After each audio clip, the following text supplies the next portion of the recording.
All of you must have heard by now about the death of Pope Francis.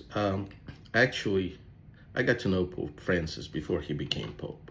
I had an interesting encounter with him. This was back in 1998. I guess he must have been flying to Vatican to get appointed as the chief cardinal of Argentina, because I remember I walked into the plane. I was on a business trip. I was back then an executive country director of Bristol Myers Squibb Pharmaceuticals in Russia, and I had a business trip. I was flying from Netherlands to Rome, and I went all the way in the back of the plane where my seat was, and I'm sitting next to him. I know what a priest looks like. He had his color on. I was really in a good mood. We were having great sales, young guy, the whole world in front of me.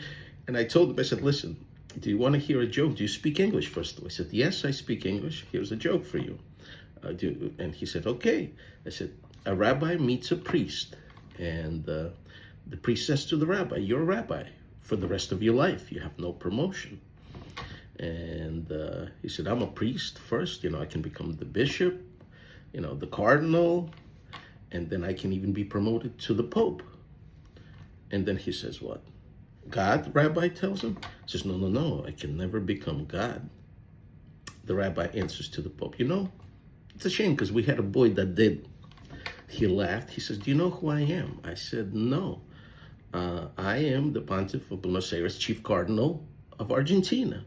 And the chief rabbi of Argentina is my really, really close friend.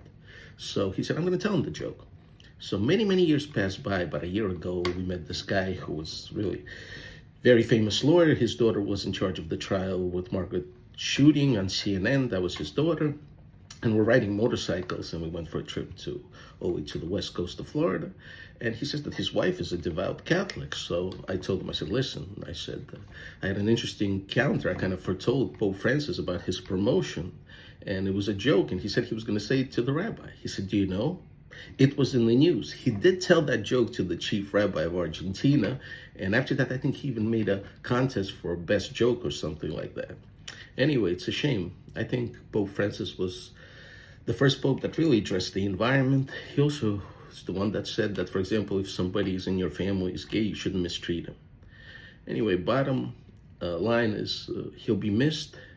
He left his mark. As they say, the first non-European pope in the last 1,000 years. May his soul rise, be in heaven, and we'll see who the next pope is. I probably won't meet him on the plane again, tell him a joke about the promotion before he becomes a pope, but one of those life encounters that you cherish and you remember forever and tell your friends. By the way, I told it to my corporate people.